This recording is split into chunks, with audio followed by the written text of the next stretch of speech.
वसुदेवसुतं देवं कंसचाणूरमर्दनं देवकी परमानंदं कृष्णं वंदे जगद्गुरुं. नमस्कार, मी नीला अभ्यंकर. आज मोक्ष संन्यास योग या 18व्या अध्यायावरती माझे विचार सांगणार आहे. 10 जुलै 25 या दिवशी पहिल्या अध्यायाला आपण सुरुवात केली आणि बघता बघता 4 महिने कसे गेले कळलेच नाही. आज आपण 18व्या अध्यायाला सुरुवात करणार आहोत. रणांगणावर युद्ध न करण्याचा निश्चय झालेल्या किंवा किंग कर्तव्य मूढ म्हणजे कर्तव्य काय किंवा अकर्तव्य काय हे समजेनासे झालेल्या अर्जुनाला भगवान श्रीकृष्णाने केलेला उपदेश म्हणजे भगवद्गीता. आजपर्यंत शेकडो वर्षांमध्ये असंख्य चिंतकांनी अभ्यासकांनी या उपदेशाचे चिंतन केलेले आहे. कित्येक महापुरुष या गीता ग्रंथाच्या सहाय्याने आत्मज्ञानापर्यंत पोचलेले आहेत. भगवद्गीतेच्या माझ्याकडून झालेल्या चिंतनाच्या आधाराने भगवद्गीतेची अध्याय संगती मांडण्याचा अल्पसा प्रयत्न मी केला.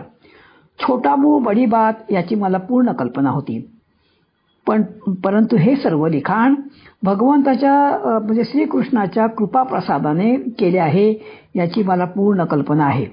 त्याला प्रथम नमस्कार करते आणि 18व्या अध्यायाला सुरुवात करते.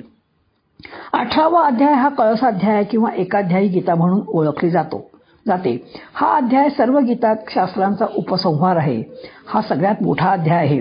एकंदर 78 श्लोक ह्या अध्यायामध्ये आहे.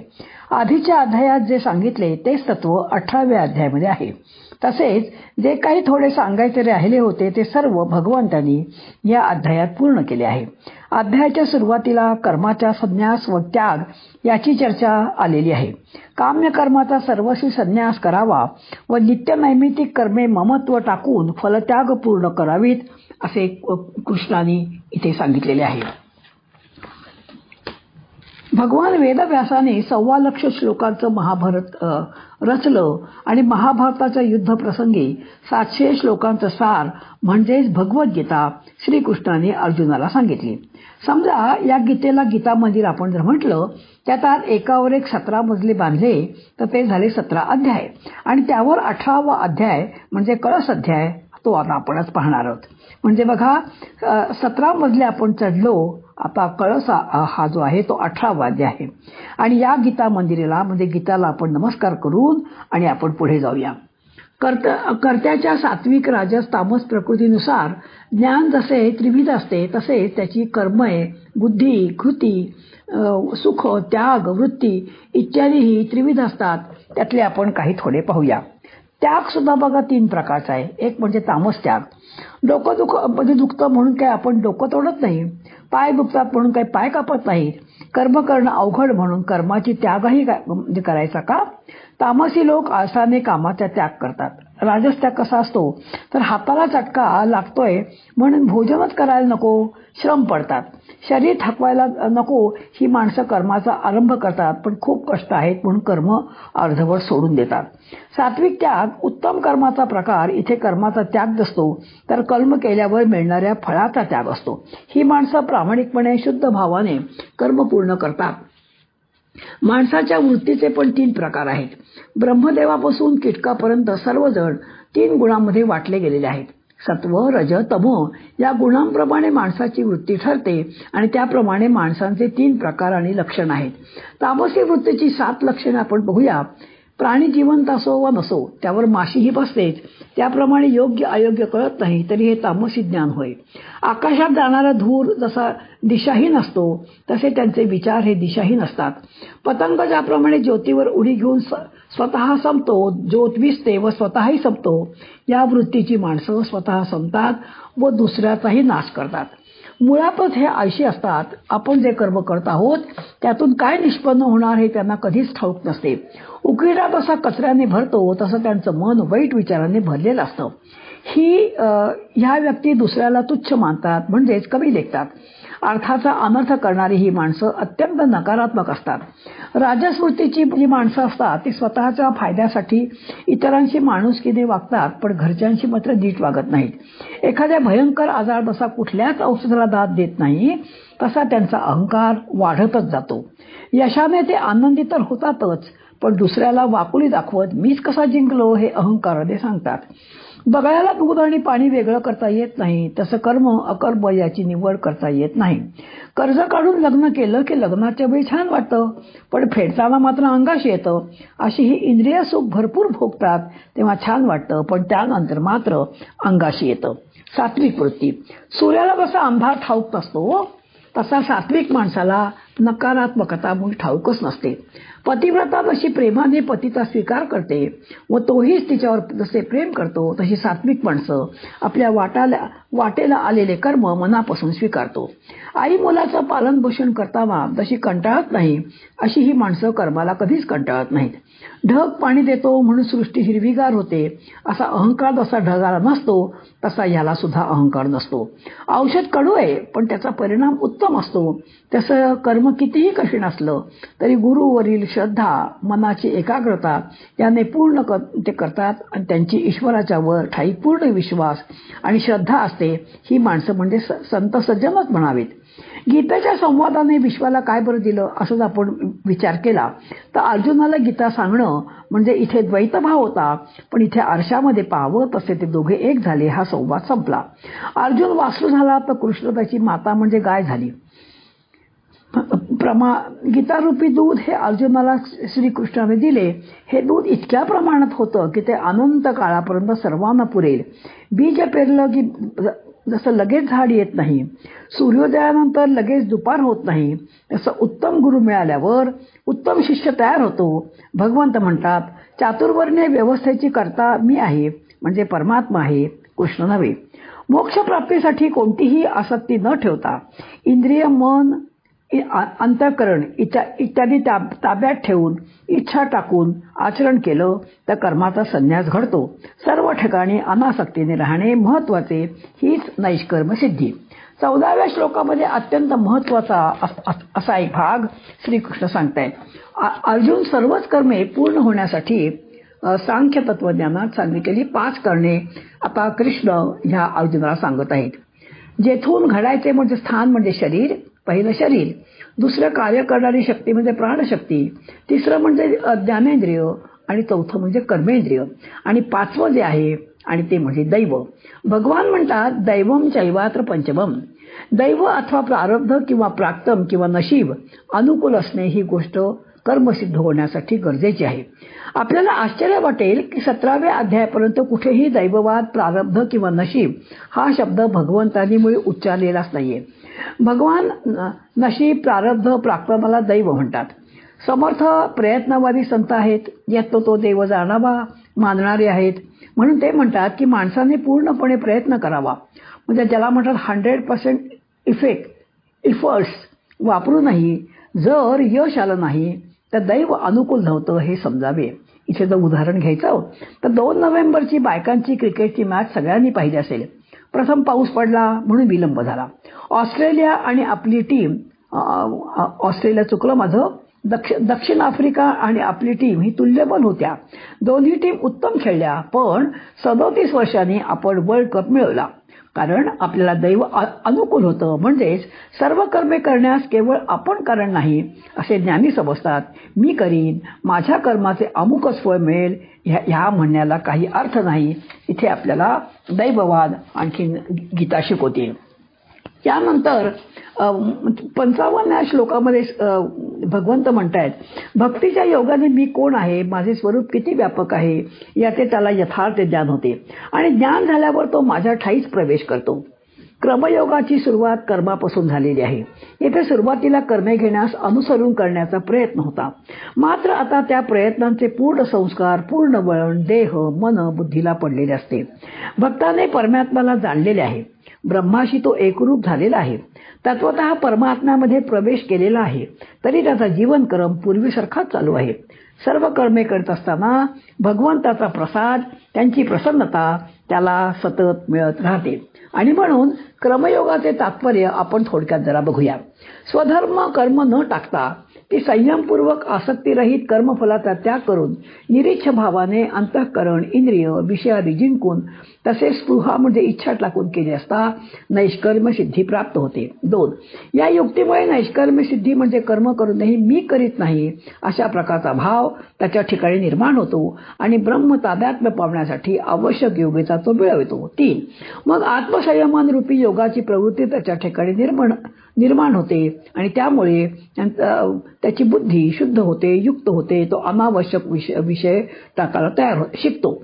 नंतर 4. एवढे सगळे केल्यावर सुद्धा आपल्या बाह्य जीवनातील अहंकार, बल, दर्प, काम, क्रोध, परिग्रह इत्यादी दुर्गुण टाकण्यासाठी तो परिश्रम करतो. आपल्यातील सर्व आसुरी भावांचा कामना व शोक यांचा तो त्याग करतो. तो शांत होतो, निर्मम होतो, चित्ताची प्रसन्नता, सर्वानुभूती समत्वाची अवस्था त्याला प्राप्त होते. हीच झाली पराभक्ती. 6. जीवनातील सातत्यामुळे तो आता आत्मस्वरूपाशी एकरूप होतो. निष्काम जीवन जगत सगळी कर्मे करीत परमात्म्याच्या प्रसादाने तो शाश्वत आणि अव्यय अशा पदाला प्राप्त होतो. अशा प्रकारे भगवद्गीतेचा क्रमयोग याप्रमाणे आहे. जशी हिमालयाची काही शिखरं बघा कशी खूप उंच असतात, तद्वतच 18व्या अध्यायातील क्रमयोग हा भगवद्गीतेची उंची गाठलेला विलोभनीय असं शिखर आहे. गंगोत्रीपाशी उगम पावलेली गंगा सर्वच ठिकाणी पवित्र आहे. उगमापासून जसजशी ती पुढे वाहत जाते तसतसे प्रत्येक ठिकाणी तिथे पावित्र्य अधिकच भावते असा हा क्रमयोग आहे. नंतर 61व्या श्लोकामध्ये आणि भगवंत म्हणतायत ईश्वर हा सर्व भूतामां हृदयेषु तिष्ठती. सर्व भूतमात्रांच्या आत हृदयाच्या ठिकाणी राहून ईश्वर सर्व भूतमात्रांना यंत्रावर चढविल्याप्रमाणे फिरवतो. खरंच आपल्या आतील ईश्वराकडे न पाहता आपण आपली कामे यंत्रवत करीत असतो. किती मजा आहे बघा. आपल्या आत हृदयात आपल्या भगवंत आहे, पण तो भगवंत शोधायला जन्मभर आपण सर्व दूर फिरतो, थकतो. पण गीता आपल्याला शिकवते अरे तुझ्या आत तुझ्या हृदयात तो बसलाय आणि तो सारखा तुझ्याकडे बघतोय. तुझा विश्वास असो नसो, तू त्याच्याकडे बघो न बघो, पण तो तुला मदत करत असतो, तू तुझ्याकडे सतत बघत असतो. आणि म्हणून आपण रोज सकाळी उठून त्या आपल्या हृदयातल्या परमेश्वराला नमस्कार करायला शिकलं पाहिजे. हा महत्वाचा भाग आपल्याला इथे भगवंत सांगतायत. जे घडावे म्हणून भगवंत म्हणतात म्हणजे काय की तमेव शरणम गच्छ सर्व भावेन भारत. 62व्या श्लोकात म्हणतायत सर्व भावाने आत हृदयस्थ असणाऱ्या प्रभूला शरण जा. त्याच्या प्रसादाने, अनुग्रहाने, कृपेने तुला पराशांती म्हणजे परमशांती प्राप्त होईल. तुला नित्य शाश्वत स्थान प्राप्त होईल. जर तू परमात्म्याला शरण गेलास ना तर शांती तुला नक्की मिळेल. आणि अशी शांती अनेक अध्यायात सांगितली आहे. जशी 2ऱ्या अध्यायामध्ये भगवंत म्हणतायत कामना त्यागानंतर शांती नक्की मिळेल. 5व्या आणि 12व्या अध्यायात भगवंत म्हणतायत कर्मफल त्यागानंतर शांती मिळते. 6व्या अध्यायात भगवंत म्हणतायत श्रद्धापूर्वक आत्मज्ञान संपादल्यानंतर त्याला परमशांती नक्की मिळते. 5व्या अध्यायामध्ये भगवंत म्हणतायत की यज्ञ तपांचा भोगता सर्व भूतमात्रांचा सुहृद हित करता असलेल्या ईश्वराला जाणल्याने व माझ्या अंतर्यामी तोच आहे असा बोध झाल्याने शांती मिळते. 9व्या अध्यायामध्ये म्हणतायत की अनन्य भक्तीने दुराचारी देखील धर्मात्मा बनतो व शांतीला प्राप्त होतो. 18व्या अध्यायामध्ये म्हणतायत सर्व भावे परमेश्वराला शरण गेल्यावर परमेश्वराच्या प्रसादाने शांती नक्की मिळते. अशा प्रकारे जी आपल्याला महत्वाची वाटते ती शांती कशी मिळते हे आपल्याला या अध्यायामध्ये 18व्या अध्यायात नवे संबंध गीताभरच सांगितलेलं आहे. त्यानंतर 63व्या श्लोकामध्ये म्हणजे भगवंत म्हणतायत की अरे गुह्यातील गुह्य ज्ञान तुला मी सांगितले, याचा पूर्ण विचार केल्यावर तुझ्या इच्छेला येईल ते तू कर. यथेच्छसी तथा कुरु हे कंडिशनल आहे. आता तू तुझं बघ काय करायचं ते. आणि अशा प्रकारे भक्ती समर्पणाचा थेट उपदेश आणि भगवंत करत आहेत. सर्व गुह्यतमं भूयः शृणु मे परम वचः इष्टोसिते मे दृढमिती ततो वक्ष्यामि ते हितम. सर्व गुह्यातील गुह्य अशी शेवटची गोष्ट तुला मी सांगतो ती आता तो ऐक. आणि म्हणून त्यांनी सांगायला सुरुवात केली. यथेच्छसी तथा करू म्हणजे ज्या पद्धतीने तुला करायचे ते तू कर. भगवंत म्हणाले मन मना भव म्हणजे माझ्या ठिकाणी मन ठेव. मद भक्त हा तू माझा भक्त होत राहा. मध्याजी म्हणजे सदा सर्व काळ तू माझे यजन करणार हो. मा नमस्करू, तू मलाच वंदन करणार हो. म्हणजे एवढे केल्यावर तू मलाच येऊन मिळशील. मी तुला सत्य प्रतिज्ञेने सांगतो, कारण अरे तू माझा खूप आवडता आहेस, लाडका आहेस. आणि 66 श्लोकामध्ये अत्यंत महत्वाचा हा श्लोक आहे, सगळ्यांनी लक्षात ठेवावा. सर्व धर्मान् परित्यज्य मामेकं शरणं व्रज अहं त्वा सर्व पापेभ्यो मोक्षयिष्यामि मा शुचः. कर्मातील पारतंत्र्य जाणून भक्तिभावासहित कर्म करीत, भक्तीमध्ये विवेक ठेवत, आपल्या हृदयाच्या ठिकाणी भक्ती अत्यंत दृढ झाल्यावर तुला जे वाटेल ते तू कर. बघा, मला काय सांगायचं आहे, ही शेवटची कल्याणाप्रद गोष्ट तुला एकदा पुन्हा सांगतो. आणि म्हणून सर्व म्हणजे भगवंत म्हणतायत या 65 आणि या 6व्या श्लोकात म्हणाले, भगवद्गीतेत आलेला हा शेवटचा उपदेश आहे. यानंतर भगवंतांनी उपदेश केला नाही. अरे काही मुळे तुला सांगायसारखं उरलंच नाही. मनमनामध्ये काय, तर आपलं मन जणू भगवंताचंच मन आहे. तुम्ही आपलं मन अमन केल्याशिवाय आपलं मन भगवंताच्या मनात जाऊ शकत नाही. मदभक्त हा कर्म, ध्यान, ज्ञान, श्रद्धा, प्रेम ठेवलंस ना म्हणजे तू माझा भक्त होशील. मद्याजी म्हणजे माझंच यजन कर. 9व्या, 10व्या, 11व्या अध्यायामध्ये मानुषी तबू धारण करणाऱ्या ईश्वराचा अवमान होऊ नये अशी अपेक्षा भगवंत व्यक्त करतायत. प्रत्येकाच्या ठिकाणी परमात्मा आहे हे आपल्याला ठासून दरवेळा सांगतायत. तू माझे यजन करणार आहो, मूर्तीचे पूजन करतोस आणि माणसाला धिक्कारतोस, जगतामध्ये वाटेल तसा वागतोस, असं करू नकोस. अरे तू मूर्तीचे पूजन, सद्गुरूंचे पूजन ही प्राथमिक गोष्ट आहे. त्यातून मिळवायचे आहे ते विश्वव्यापी प्रभूचे यजन. म्हणून तू केवळ प्रतिमा किंवा मूर्तीच्या ठिकाणीच नाही, अरे मी व्यापक आहे हा भाव लक्षात ठेवू आणि सर्व ठिकाणी मलाच नमस्कार कर. धर्म अधर्म यांची सगळी चिंता तू सोडून दे. प्राप्त पुरुषांनी केलेले आचरण पाहून इतरांनी तसंच आचरण करावं असं शास्त्रात सांगितलं गेलं आहे. तो झाला धर्म. पण धर्म ही मृत गोष्ट आहे, म्हणून धर्माच्या आचरणाने परमात्म्यापर्यंत जाता येते. पण त्यासाठी सुद्धा शेवटी त्याला सुद्धा सोडावं लागतं. बरं, शेवटची पायरी देखील ओलांडायला लागते तेव्हा गच्चीवर जातो, असं रामकृष्ण परमहंस म्हणायचे की जिना चढल्यावर शेवटच्या पायरीवर थांबून चालेल का, तर दोन्ही पाय जेव्हा उचलून आपण शेवटची पायरी ओलांडून वर जातो तेव्हा आपण गच्चीवर पोहतो. तद्वतच धर्म सोडायचा म्हणजे काय, तर कारण तरी जरी उत्तम धर्म असला तरी सुनियोजित मार्ग आहे, तरी ईश्वर शरणतेच म्हणजे ईश्वराला शरण जायच्या वेळी तोही सोडावा लागतो. असं भगवंतांनी सांगितलं की मामेकं शरणं व्रज, तू मला एकट्याला शरण ये. ईश्वराला शरण जाणे ही सर्वात मोठी गोष्ट आहे. बरं, हे लक्षात ठेव. अहं त्वा सर्व पापेभ्यो मोक्ष इच्छामि मा शुचः. अरे मी तुला सर्व पापांपासून सोडवीन, मुक्त करीन, भिवू नको. बरं, अरे शोक करू नकोस, तुला वाचवणारा अंततः मीच आहे. म्हणून पुन्हा पुन्हा मामेकं शरणं व्रज असं भगवंत म्हणतायत. मग पुन्हा भगवंत सांगतायत की अरे अर्जुनाला वैयक्तिक रीतीने आश्वासन दिलेलं आहे. ते काय आहे की तू काळजी करू नकोस, मी तुला सर्व पापातून मुक्त करीन. मनमना मम भक्त म्हणजे हा जो आहे 34वा श्लोक 9व्या अध्यायातला पुन्हा हा श्लोक आणि 18व्या अध्यायामध्ये 65वा श्लोक सांगतायत की काय सांगतायत की मनमना भव मद भक्तो मद्याज्यम नमस्कुरु. उपदेशाचा शेवटी सर्व धर्मान् परित्यज्य हा सुद्धा पुन्हा एकदा उपदेश करतायत. आणि म्हणून पुन्हा म्हणतायत प्रतिज्ञापूर्वक काय म्हणतायत की सगुण श्रीकृष्ण अर्थ घेतला तरी तोही खूप गोड आहे, पण सगुणाच्या आधाराने शेवटी आपल्याला निर्गुण निराकार अक्षर परमात्माच प्राप्त करून घ्यायचंय. म्हणून पांडुरंगाच्या चरणावर आपण मस्तक ठेवलो, सद्गतीत झालो तरी आपल्याला निर्गुण परमात्म्याला वंदन करतो आहोत असा आपण भाव ठेवला पाहिजे. गीता धर्माची शुद्ध परंपरा सांगताय 67व्या श्लोकात सांगताय इदम ते ना तपस्काय ना भक्ताय कदाचन. गीताशास्त्र कोणाला सांगू नये याबाबत भगवंत म्हणतायत, जो तप करीत नाही, जो भक्त नाही, ज्याला श्रवण करण्याची इच्छाच नाही, तसेच जो माझा मत्सर करतो त्याला हे सांगू नकोस. यापुढे गुह्य उपदेश कोणाला सांगावा, तर ते श्रोता कसा हवा, जो हे परमगुह्य माझ्या भक्ताला निरोपेल त्याची माझ्या ठाई परमभक्ती होईल आणि तो मलाच येऊन मिळेल.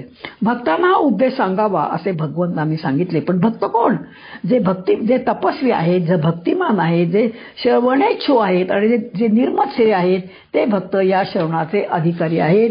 सगळ्यांना सांगू नकोस. भक्तांपुढे गीता सांगणारा मला जो आहे तो मला सर्वात प्रिय आहे. बरं, विनोबानी बघा काय सुंदर म्हटलंय.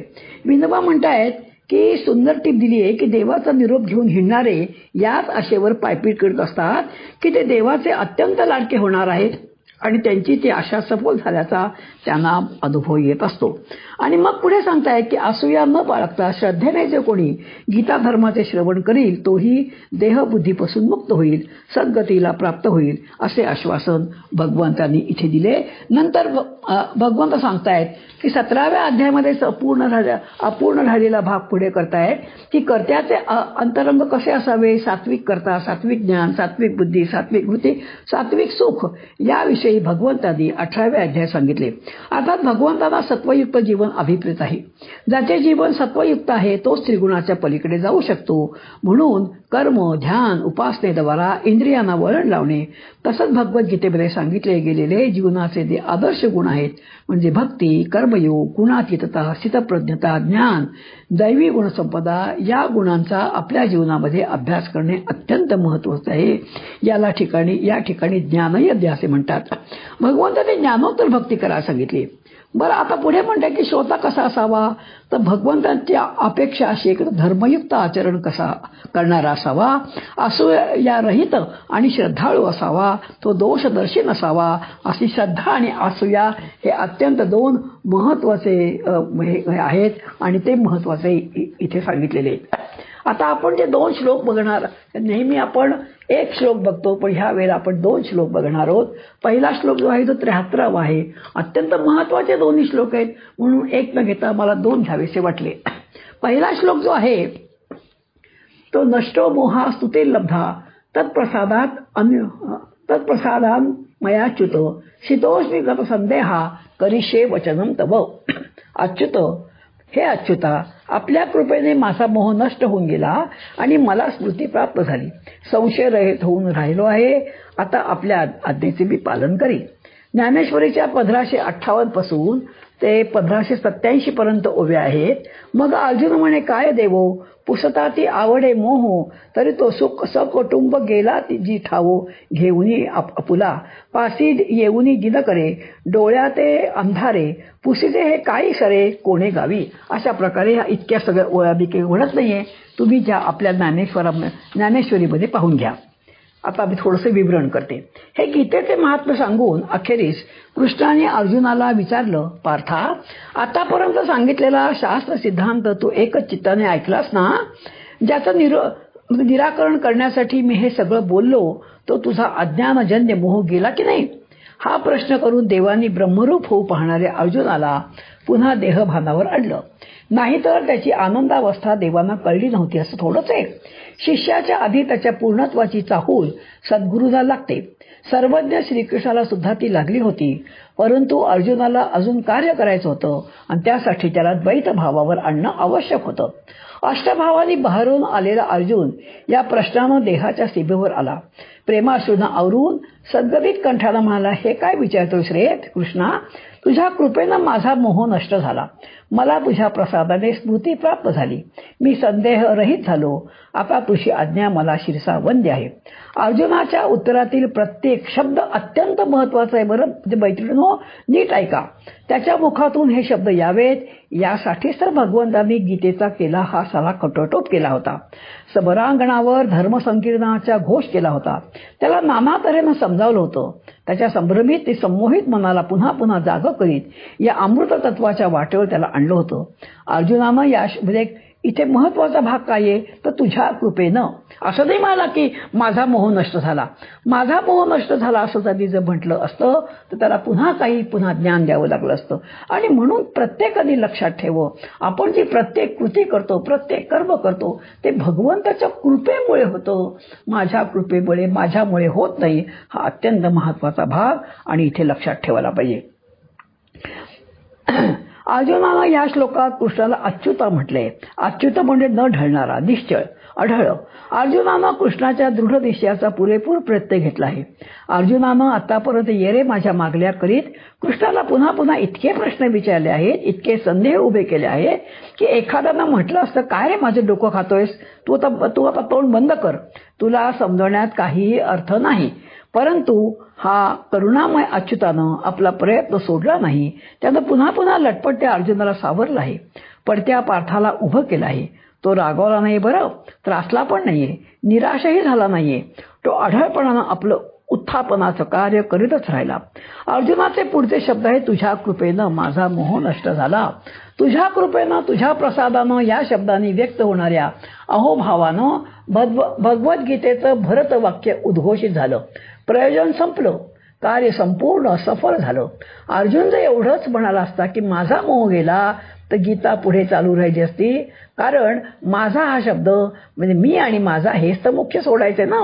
माझ्या प्रयत्नानं माझा मोह मी नष्ट केला असा अहंकार त्याच्या मनात अजूनही उरला आहे. हे पाहून कृष्णाला अत्यंत वाईट वाटलं असतं. पण अर्जुनानं तुझ्या कृपेनं असं म्हटलं आहे, गुंतलो होतो अर्जुन गुणे, तो मुक्त झालो तुझेपणे, असं म्हणून मोह नष्ट झाल्याचं सर्व श्रेय त्यांना कृष्णाला दिलेलं आहे. अर्जुनाचा मी नष्ट झाला आणि हा मी केवळ परमात्म्याच्या प्रसादानेच नष्ट होतो.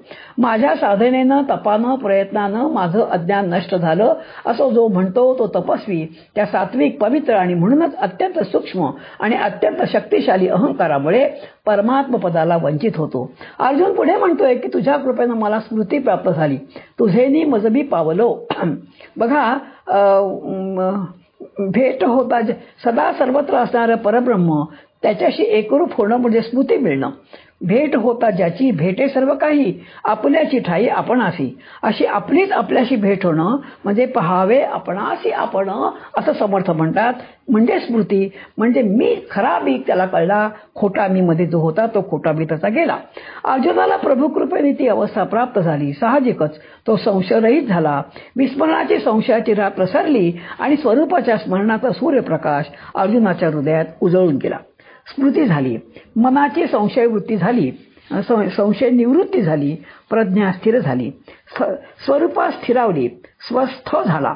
आता कृत्यही राहिलं नाही आणि अकृत्यही राहिलं नाही. आजवर अर्जुन घड्याळाच्या लंबकासारखा दोलायमान होऊन होत होता. हे करू का ते करू, हे करू नको ते करू नको, मला हे योग्य वाटतंय वगैरे वगैरे, किंवा अयोग्य वाटतंय, माझ्या माणसांना मरण पाप वाटतं, माणसाला मारणं हे मला पाप वाटतं, रणभूमी सोडून जावंसं वाटतं. परंतु यातलं आता काहीही उरलं नाही, कारण मुळे तोच उरला नाही. अहो, हीच झाली आत्मनिवेदन भक्ती. आता आहे केवळ भगवंताच्या आज्ञेची प्रतीक्षा. आता देवाची इच्छा हीच अर्जुनाची इच्छा.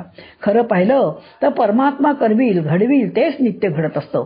आपण मानलं तरीही आणि न मानलं तरीही, न मानण्यानं आपण अज्ञानाच्या अंधकारात ठेचगाळत राहतो. म्हणून लक्षात ठेवा, भगवंताच्या इच्छेने सर्व गोष्टी होत असतात.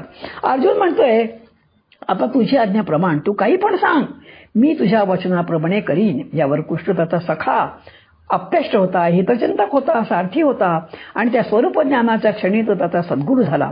रथाबरोबरच अर्जुनानं स्वतःलाही सद्गुरू कृष्णाच्या हाती सोपवलं. कृष्णचरणी तो संपूर्णपणे समर्पित झाला. गंगामाईप्रमाणे कृष्णसागरात विलीन झाला.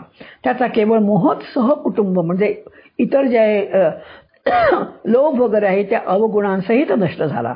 नाही तर त्याचं अर्जुनत्वही नाहीसं झालं. उरलं ते केवळ पाईकपण, भगवंताच्या परमसत्तेची आज्ञा पाळणारं सेवकपण. 2 bodies 1 soul. कृष्ण आणि अर्जुन हे दोघं एक झाले. हा त्या श्लोकाचा अर्थ. आता दुसरा जो आहे श्लोक, आणि तो जो श्लोक आहे तो संजयनी म्हटलेला श्लोक आहे आणि तो सगळ्यात शेवटचा 78वा श्लोक आहे. त्याचाही थोडंसं आपण चिंतन करूया. यत्र योगेश्वर कृष्ण यत्र पार्थो धनुर्धरः तत्र श्री विजयर भूती ध्रुवा नीतिर्मतिर्मम. जेथे योगेश्वर कृष्ण भगवान आणि जेथे गांडीव धनुष्यधारी अर्जुन आहे, तिथे श्री, विजय, विभूती आणि वैभव अचरनीती आहे असे माझे मत आहे, असा संजय म्हणतोय. विवरण: अर्जुनाचा मोह गेला, त्याचा स्वरूपाचा आठव झाला, त्याचा मी हरपला होता, प्रज्ञा स्थिर झाली, तर तो स्थितोस्मी झाला. म्हणजे आतापर्यंत देह म्हणजे मी म्हणत होता, त्याला कळलं की देह म्हणजे मी नसून अहम ब्रह्मास्मी, आणि म्हणून देवाच्या आज्ञेची तो वाट पाहू लागला. इकडे गुरु शिष्यांचा कृष्ण पार्थाचा मिलनोत्सव पाहणाऱ्या संजयाच्या हृदय सागराला सुद्धा आनंदाचं उधाण आलं. तो सद्गलित होऊन कृष्ण कृष्ण श्रीकृष्ण श्रीकृष्ण असे उद्गार काढीत अष्टसात्विक भावाने भरून गेला. हे सगळं सांगताना मला सारखं वाटतंय की आपण कुरुक्षेत्रात आहोत आणि कुरुक्षेत्रामध्ये खूप लांब आणि हा अर्जुन आणखीन ह्याचा रथ आहे, कृष्णाचा रथ आहे आणि धृतराष्ट्र आणि संजय आपल्या राजवाड्यात बसून आणि सगळे बघत आहेत. त्याच वेळेला लक्षात ठेवा, आपण सुद्धा या जगन्नायकाच्या रथामध्ये सगळे आपण अर्जुन बसलो आहोत आणि कृष्ण आपल्याला आपल्या मुखाने, माझ्या मुखातून जणू काही गीता सांगत आहे असा भाव आता मला सांगता सांगता मनात आला. राजा धृतराष्ट्र मात्र कोरडाच राहिला. उद्वेगानं म्हणाला, अरे कृष्णार्जुनाच्या संवादाच्या या भाकड कथा कशाला सांगतोयस? व्यासांची तुला इथे कशाला बसवलंय? युद्धाचं वर्तमान सांगण्यासाठी ना, मग सांग ना ते. मला वाटतं दुर्योधनच जिंकेल, कारण तो अर्जुनापेक्षा पराक्रमी आहे. शिवाय आपलं सैन्य पण त्याच्या दीडपट आहे. तुझं बाकीत काय आहे? मूळ गीतेमध्ये हा श्लोक नाहीये. हा म्हणजे या अर्थाचा अर्जुनाच्या मुखात हा श्लोक, ह्या संजयाच्या मुखात हा श्लोक नाही, पण हा ज्ञानदेवानी मोठ्या सूचकतेनं हा प्रश्न धृतराष्ट्र तोंडी घातलाय. गीतेमध्ये 78 श्लोक संजयाच्या मुखात आहे, पण धृतराष्ट्र तोंडामध्ये हा श्लोक गीतेत नसून आणि ज्ञानदेवानी घातलाय. या प्रश्नावर संजयने उत्तर दिलं की राजन, जिथे योगेश्वर भगवान श्रीकृष्ण, जिथे धनुर्धारी अर्जुन आणि तिथेच विजयश्री, विभूती आणि नीती आहे. जसं चंद्र तिथे चांदणं, शिव तिथे शक्ती, राजा तिथे सैन्य, सौजन्य तिथे सोयरीक, वसंत तिथे वनश्री, आनंद तिथे पुरुषोत्तम, धर्म तिथे आनंद, वनश्री तिथे फुले, फुलं तिथे फुलपाखरू, गुरु तिथे ज्ञान, ज्ञान तिथे आत्मदर्शन, विलास तिथे उल्हास प्रसन्नता, सूर्य तिथे प्रकाश, या सर्व गोष्टी जशा एकत्र नांदतात ना, त्याप्रमाणे तो विजय स्वरूप असलेला भगवान कृष्ण आणि विजय या नावाने ओळखला जाणारा अर्जुन तिथे आहेत. जिथे आहेत तिथेच विजय आहे, असेच अभ्युदय, तिथेच असे सत्य. राजा धृतराष्ट्राला असं निसंदिग्ध आणि निर्भीड उत्तर देणारा संजय, या आधीचा संजय त्यांच्यात मोहदंतर पडलं. यापूर्वी संजयाच्या मनात अनेकदा आला आहे की पुत्रमोहाने अंध झालेला हा म्हातारा राजा कृष्णाचा उपदेश ग्रहण करायला अपात्र आहे. तो चर्मचक्षुने आंधळा आहे, तसा ज्ञानचक्षुनी सुद्धा आंधळा आहे. भगवद्गीतेच्या उद्घोषाबातून उगवलेल्या ज्ञान सूर्याचा प्रकाश पाहायला असमर्थ आहे. परंतु आतापर्यंत त्यानं मनातला हा भाव ओठातून व्यक्त केला नाही. राजाविषयी असा अनादराचा विचार येताच हा माझा धनी आहे, राजा आहे, याच्या वर्मावर बोट ठेवणं याला अप्रिय आहे असं बोलणं माझ्या सेवक धर्माला शोभणार नाही असं म्हणत तो गप्प राहिला होता. परंतु आताची त्याची अवस्था वेगळी आहे. श्रीकृष्णार्जुनाच्या संवाद संगमात अवगाहन करून संजयानं सुद्धा अर्जुनासारखंच ब्रह्मानंदाचं अमृत प्राशन केलं आहे. कृष्ण कृपेने तोही कृतार्थ झाला आहे. त्याला सत्याचं दर्शन झाले. किती भाग्यवान हा संजय. खरंच लौकिक बंध तुटले आहेत, नीती संपली आहे आणि म्हणून नात्यांच्या मर्यादाही सरल्या आहेत. तो उरलाय केवळ एक सत्यदर्शी. सत्याच्या प्रखर तेजानं त्याला निर्भय केलंय आणि म्हणूनच तो आवेशाने बाहू उभारून आणि गरजून सांगतोय की जेथे श्री आणि श्रीमंतू, जेथे तो पंडूचा सुतू, तेथे विजय समजतू, अभ्युदयो तेथे. श्री ज्ञानदेव म्हणतायत की वेद अनंत आहे, त्याचे सार काढून व्यासाने 1.25 भारत लिहिला आणि त्याच्यामध्येच ही सारभूत 700 श्लोकांची गीता सांगितली. संजयाच्या या पूर्णोद्गाराने गीता संपूर्ण झाली. विषादानं सुरू झालेली भगवद्गीता मोक्ष संन्यास योगानं सत्याचा विजय घोषित करून सुफलित झाली. इथे गीतेची समाप्ती झाली आणि आपली आनंद यात्रा इथून सुरू झाली. कारण आता गीता खरं 18 अध्याय आपले संपले, पण म्हणजे मैत्रिणींनो लक्षात ठेवा, आता तुम्ही YouTubeवरती आणि गीताचा अभ्यास रोज करा. नित्य रोज एक गीतेचा अध्याय तरी म्हणत जा. सांभाळून चला. पाठासारखी योगेश्वराचं बोट धरून आपण चलूया. त्यानं सांगितलेला जो योग आपल्या पिंडाला भावेल त्या योगाच्या वाटेने चला. सजग होऊन चला. समर्पणाचा संकल्प दृढ करून चला. विवेक, वैराग्य आणि अभ्यास यांच्या सोबतीनं चला. परमेश्वराच्या करुणामय कृपेनं आपली ही विजय यात्रा पूर्ण होईल. या भाग्यवान क्षणी आपल्यालाही मुखातून पार्थासारखे धन्योद्गार निघतील आणि ते म्हणजे नष्टो महा स्तुतिर्लब्धा तत्प्रसादात भयाच्युतो तरी न्यूनते पुरते अधिकते सरते करुणी घेयावे ते तुमते विनवितू. असं ज्ञानेश्वरांनी म्हटलंय की माझ्या अल्पबुद्धीने जेवढे जमले तेवढे मी सांगायचा प्रयत्न केला, ते गोड मानून घ्या. आपण जिथे ज्ञानेश्वर माऊली असं म्हणतायत, तर मी काय म्हणू, मी एवढंच म्हणते की मी सांगायचा प्रयत्न केलाय, तर तुम्ही गोड मानून घ्या. आता थोडक्यात आपण गीतेचा सार काय आहे थोडक्यात बघूया. अर्जुन भगवंताला म्हणतायत की मी तुला शरण आलो आहे, मी मनापासून तुला नमस्कार करतो. अरे अर्जुना, अरे मग शरणागत म्हणतोस आणि मी युद्ध करणार नाही हेही म्हणतोस. अरे तू महामूर्ख आहेस. 18व्या अध्यायात शेवटी श्रीकृष्ण म्हणतात, तू सर्व सोड आणि मला शरण ये, मी तुझे पाप नष्ट करेन. खरं तर 18व्या अध्यायात जे म्हटलं ते दुसऱ्या अध्यायात त्यांना म्हणायला काहीच हरकत नव्हती. पण तुम्हा आमच्यासारख्या जीवांना गीता म्हणजे भगवंताला सांगायची होती आणि म्हणून गीतेचे हे 16-17 अध्याय भगवंतांनी सांगितले. ही त्यांची लीलाच आहे, हे त्यांचं नाटकच आहे.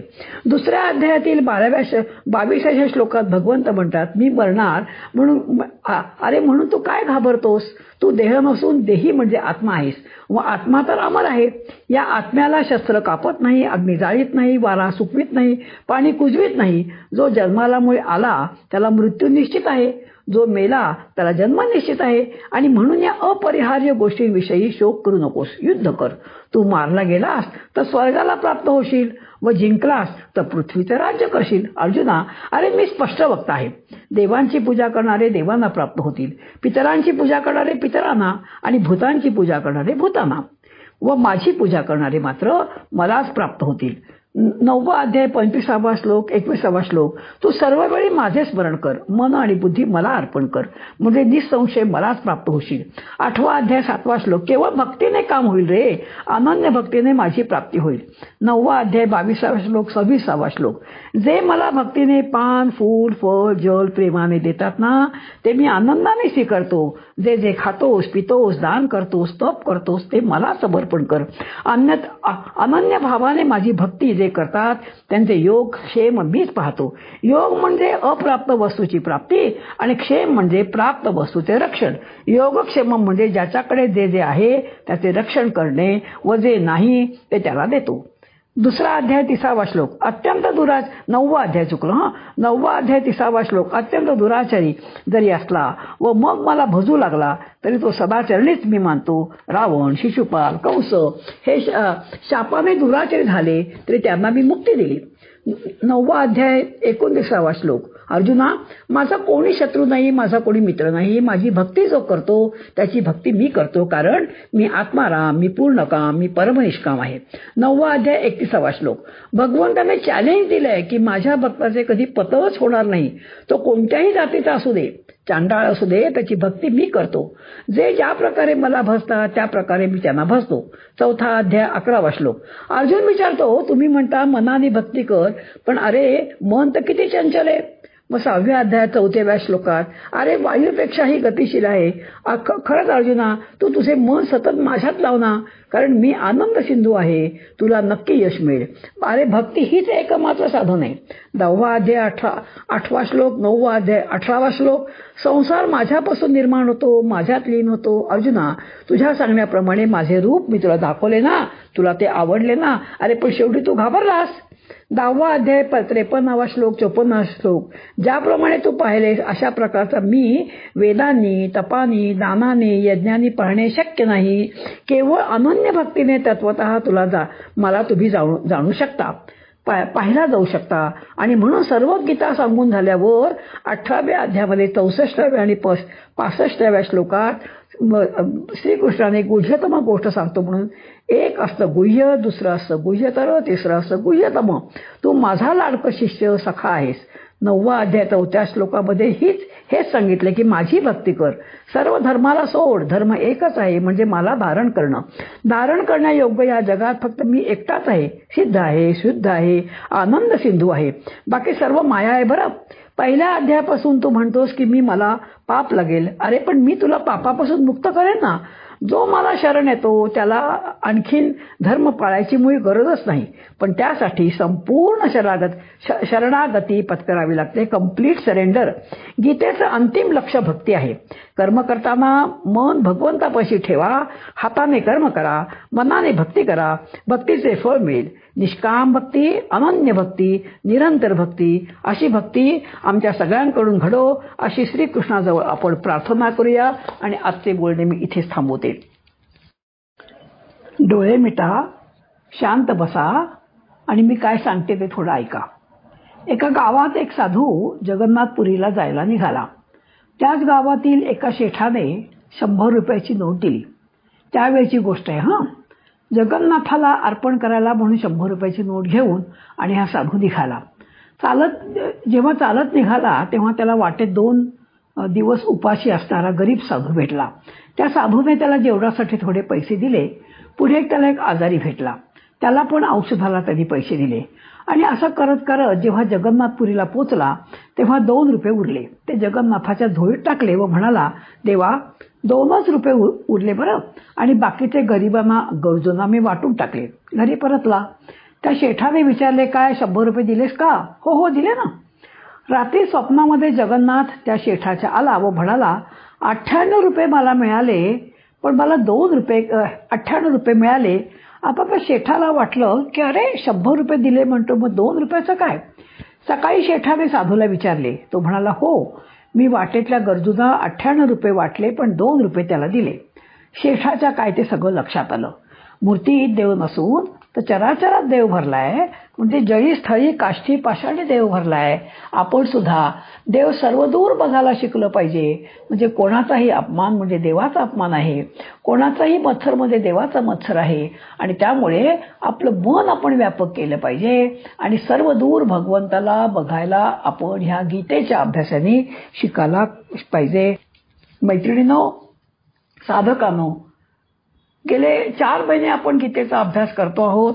जेवढं माझ्या अंगात ताकद होती, बळ होतं, तेवढा सांगायचा मी प्रयत्न केला. पण तुमच्या वेळोवेळी येणाऱ्या अभिप्रायामुळे आणि तुम्ही मला दिलेल्या प्रोत्साहनामुळे मलाही आनंद होत गेला. मीही आणि गीतेचा अभ्यास केला. आता पुढच्या वर्षी पुन्हा आपण एखादा विषय घेऊन आणि पुन्हा आपण भेटूया. तोपर्यंत नमस्कार. बरं, तुम्ही सगळ्यांनी दरवेळेला 10-10 रुपये टाकले असतील, असे 180 रुपये झाले. ज्यांना कोणा आणखी नाही द्यायचे असतील त्यांनी मला जीपे करा. ज्यांना जमेल त्यांनी माझ्या घरी आणून द्या. हे सगळे पैसे आपण रामाच्या मंदिरात टाकतो. 1 वर्षी आपण गोंदवल्याला टाकले, दुसऱ्या वर्षी चाफळला टाकले, तिसऱ्या वर्षी अहमदनगरच्या निप्ती मंदिरात टाकले आणि 2 वर्ष मागच्या वर्षी तर मी स्वतः अयोध्येला जाऊन आणि 25,000 रुपये आणि रामाच्या मंदिरात टाकले. ह्या वर्षी कोणाचं टाकायचं अजून रामाने बुद्धी दिली नाही. पण त्या माझ्या 2 मुलींना ते आभार मानणे त्यांना आवडणार नाही, पण तरी सुद्धा मानते. कारण मी फक्त बोलते, पण बाकीचं जे सगळं काम आहे ते मात्र ह्या मुली करतात. आणि त्यामुळे म्हणजे ह्या जिथे राहते ही मुलगी तर म्हणजे बँकॉकला गेली, नंतर मग गोव्याला गेली, इंदोरला गेली, पण तिनं तिथूनही संबंध आहे वेळेवरती आणि न चुकता आणि सगळे म्हणजे उपासनाही टाकली. त्यामुळे त्यांचं कौतुक करावं तेवढं थोडंच आहे. त्यांना नक्कीच भगवंत आणि चांगली बुद्धी देईल आणि त्यांच्यावर कृपा करेल. आपल्या सगळ्यांवरती भगवंतांनी कृपा करावी आणि आपल्याकडनं साधना करून घ्यावी अशी भगवंताचरणी मी प्रार्थना करते आणि माझे बोल मी इथेच थांबवते. कृष्णाय वासुदेवाय हरये परमात्मने प्रणतः क्लेशनाशाय गोविंदाय नमो नमः.